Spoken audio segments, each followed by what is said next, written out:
In Paris today, millions took to the streets in a rally that the country has never seen.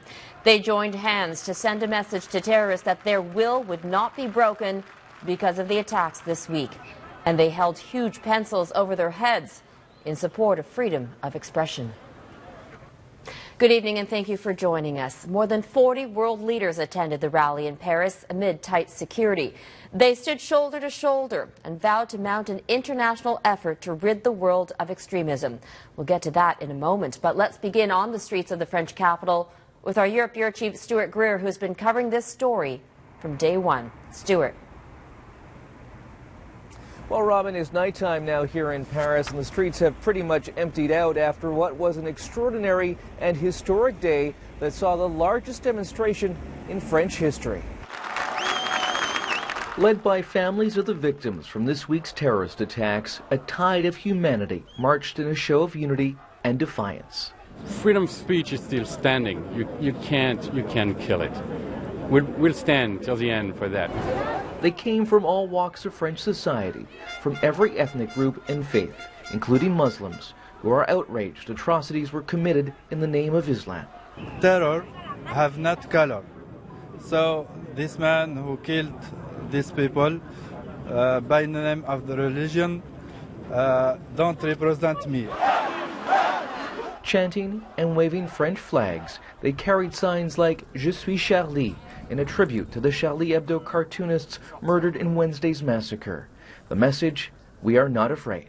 They maybe have weapons, Kalashnikov, all of that. We have the more powerful weapon, it's this one.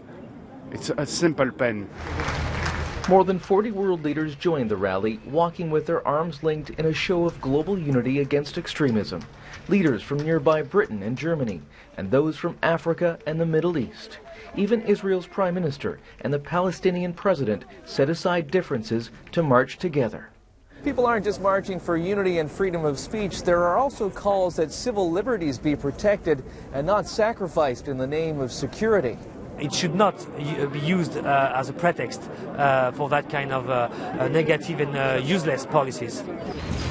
But France is still a nation on its highest state of alert. Thousands of extra military personnel and police were deployed to provide additional security. This comes as investigators pore over a new video, one showing the slain kosher supermarket attacker Amadi Koulibaly. He had taped a message before his deadly attack.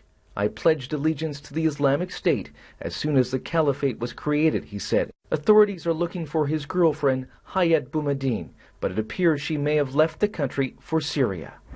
Now, there was another gathering here today, this one just outside of Paris. It was the funeral for that police officer, Ahmed Merabeh, who was gunned down brutally on the street last week. It was also announced that the victims from that kosher supermarket attack, they will be buried in Israel. Robin. Stuart Greer with our continuing coverage in Paris.